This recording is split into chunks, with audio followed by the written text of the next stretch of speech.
Friends, सबसे पहले मैं आप सभी को और दुनिया भर के लोगों को और विशेषकर क्रिश्चियन कम्युनिटी को आज की इस महत्वपूर्ण पर्व पर अनेक अनेक शुभकामनाएं दूंगा। Merry Christmas.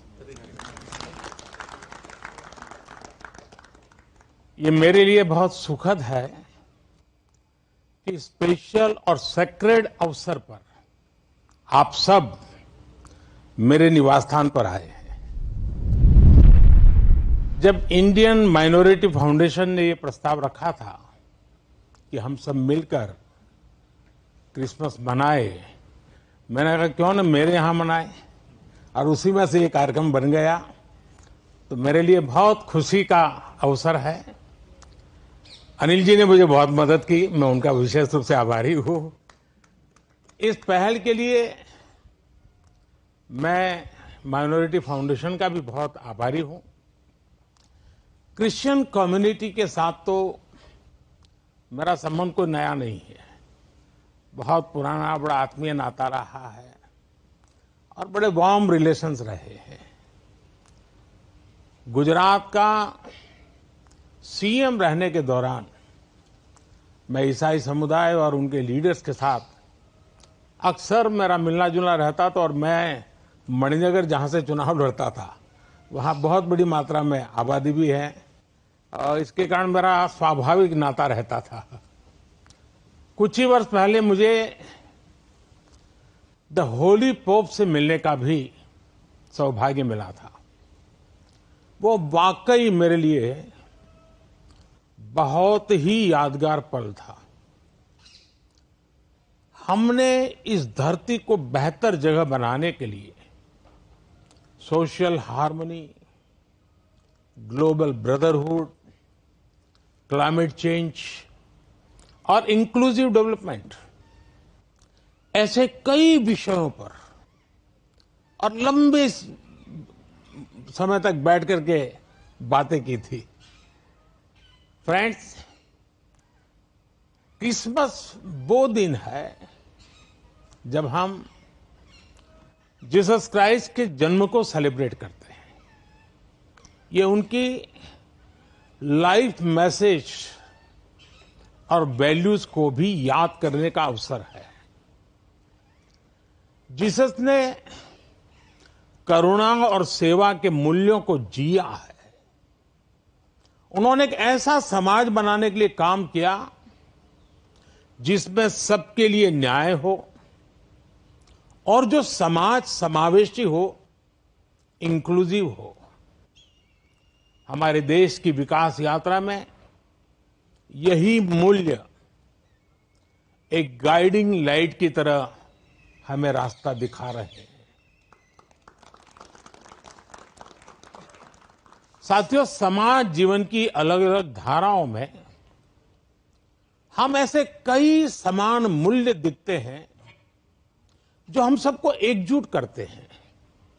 उदाहरण के लिए, पवित्र बाइबल में कहा गया है कि ईश्वर ने हमें जो भी उपहार दिया है, जो भी सामर्थ्य दिया है, उसका उपयोग हम दूसरों की सेवा के लिए करें।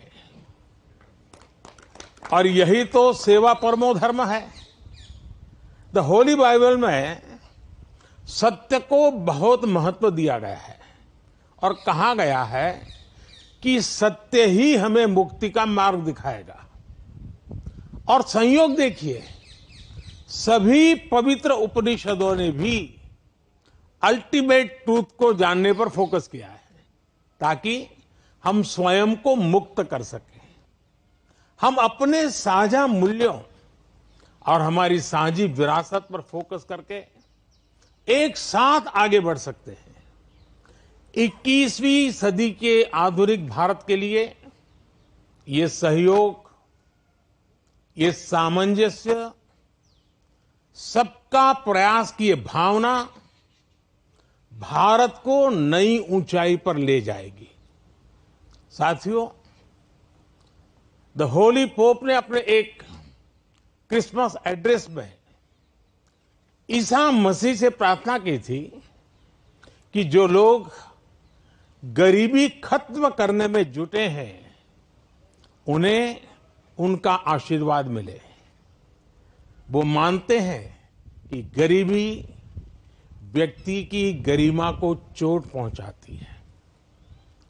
द होली पोप के इन शब्दों में उसी भावना की झलक है जो विकास के लिए हमारे मंत्र में है। हमारा मंत्र है सबका साथ, सबका विश्वास, सबका विकास, सबका प्रयास। सरकार के तौर पर हम ये सुनिश्चित कर रहे हैं कि विकास का फायदा हर किसी तक पहुंचे और कोई इससे अछूता न रहे। ईसाई समुदाय के कई लोगों तक, विशेषकर गरीबों और वंचितों तक भी आज देश में हो रहे विकास का लाभ पहुंच रहा है। मुझे याद है जब हमने फिशरीज के लिए अलग मंत्रालय का गठन किया तो ईसाई समुदाय के बहुत सारे मछुआरे भाई बहन हमारे इस कदम की सार्वजनिक रूप से सराहना करें, मेरा भी सम्मान किया, मुझे बहुत अभिनंदन किया। साथियों, क्रिसमस के इस अवसर पर मैं देश के लिए, क्रिश्चियन कम्युनिटी के लिए एक बात जरूर योगदान करूंगा कि आपके योगदान को भारत गर्व से स्वीकार करता है। ईसाई समुदाय ने फ्रीडम मूवमेंट में महत्वपूर्ण भूमिका निभाई है। फ्रीडम स्ट्रगल में क्रिश्चियन कम्युनिटी के कई थिंकर्स और लीडर शामिल थे। गांधी जी ने स्वयं बताया था कि नॉन कोऑपरेशन मूवमेंट की परिकल्पना सेंट स्टीफेंस कॉलेज के प्रिंसिपल सुशील कुमार रुद्र की छत्रछाया में रची गई थी। साथियों, ईसाई समुदाय ने समाज को दिशा देने में निरंतर महत्वपूर्ण भूमिका निभाई है। समाज सेवा में क्रिश्चियन कम्युनिटी बढ़ चढ़कर हिस्सा लेती है और आपकी कम्युनिटी गरीबों और वंचितों की सेवा के लिए हमेशा आगे रहती है। एजुकेशन और हेल्थ केयर जैसे महत्वपूर्ण क्षेत्र में आज भी पूरे भारत में ईसाई समुदाय के संस्थान बहुत बड़ा योगदान दे रहे हैं। फ्रेंड्स, 2047 तक विकसित भारत बनाने का जो लक्ष्य है, इस लक्ष्य के साथ हम अपनी विकास यात्रा को तेज गति से आगे बढ़ा रहे हैं, लगातार कोशिश कर रहे हैं। इस विकास यात्रा में हमारे सबसे महत्वपूर्ण साथी अगर कोई हैं तो वो हमारे युवा है। निरंतर विकास के लिए ये बहुत आवश्यक है कि हमारे युवा फिजिकली, मेंटली और इमोशनली फिट और हेल्दी रहें। इस उद्देश्य से चलाए जा रहे कई अभियान जैसे फिट इंडिया, मिलेट्स का उपयोग, न्यूट्रिशन पर फोकस, मेंटल हेल्थ के प्रति जागरूकता और ड्रग्स के खिलाफ अभियान जन आंदोलन बन चुके हैं। मैं क्रिश्चियन कम्युनिटी के लीडर से, विशेषकर जो एजुकेशन और हेल्थ केयर इंस्टीट्यूशन से जुड़े हैं, उनसे आग्रह करूंगा कि वो इन विषयों के प्रति लोगों को और जागरूक बनाएं। साथियों, क्रिसमस पर गिफ्ट्स उपहार देने की परंपरा है। मुझे भी बहुत ही पवित्र तोहफा मिला अभी और इसलिए इस अवसर पर हम ये विचार करें कि कैसे हम आने वाली पीढ़ियों को एक बेटर प्लेनेट का उपहार दे सकते हैं। सस्टेनेबिलिटी आज के समय की जरूरत है। लिविंग ए सस्टेनेबल लाइफस्टाइल, ये मिशन लाइफ का सेंट्रल मैसेज है। एक ऐसा इंटरनेशनल मूवमेंट है जिसका नेतृत्व भारत कर रहा है।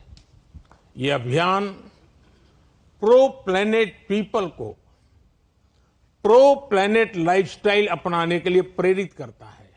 और बी संपत जी ने जो छोटी किताब में ग्रीन कलर लाने के लिए कहा है ना, उसका यही भी एक रास्ता है। और उदाहरण के लिए रीयूजिंग और रिसाइकलिंग, बायोडिग्रेडेबल मटेरियल्स का इस्तेमाल, मिलेट्स श्री अन्न को अपनाना, मिनिमल कार्बन फुटप्रिंट वाले उत्पादों को खरीदना, ऐसी कई चीजों को हम अपनी डेली लाइफ का हिस्सा बना सकते हैं और बड़ा बदलाव ला सकते हैं। और मैं मानता हूं क्रिश्चियन कम्युनिटी जो इतनी सोशली कॉन्शियस होती है, वो इस मिशन में प्रमुख भूमिका निभा सकती है, नेतृत्व कर सकती है। साथियों, एक विषय वोकल फॉर लोकल का भी है। जब हम स्थानीय उत्पादों को बढ़ावा देते हैं, जो हम भारत में बनी वस्तुओं के एम्बेसडर बनते हैं, तो ये भी तरह से देश सेवा ही है। वोकल फॉर लोकल के मंत्र की सफलता से देश के लाखों लाख छोटे उद्यमियों को उनका रोजगार जुड़ा है, स्वरोजगार जुड़ा है। और इसलिए मैं क्रिश्चियन कम्युनिटी के लोकल के लिए और वोकल बनने के लिए आप सबका मार्गदर्शन उनको मिलता रहे, ये मैं जरूर आग्रह करूंगा। साथियों, एक बार फिर हम कामना करते हैं कि फेस्टिव सीजन हम एक राष्ट्र के रूप में और मजबूत करें, सभी देशवासियों को और करीब लाएं। ये त्योहार हमारी डायवर्सिटी में हमें एकजुट रखने वाली बॉन्डिंग को मजबूत करें। आप सबको मेरी तरफ से फिर से बहुत बहुत शुभकामनाएं हैं। और आप सब समय निकाल करके आए, और आप मुंबई से स्पेशली उस आयु में भी दौड़ करके आए। वैसे मुझे आप में से कईयों के निरंतर आशीर्वाद मिलते रहते हैं, मुलाकात, मार्गदर्शन मिलता रहता है, लेकिन आज सबको एक साथ मिलने का मौका मिला। मैं फिर एक बार आपका धन्यवाद करता हूं। मैं इन बच्चों का विशेष रूप से आभार व्यक्त करता हूं कि उन्होंने आज के हमारे इस पर्व को अपने स्वर से, अपनी भावनाओं से और मजबूत बनाया है। इन बच्चों को मेरा बहुत बहुत आशीर्वाद, धन्यवाद।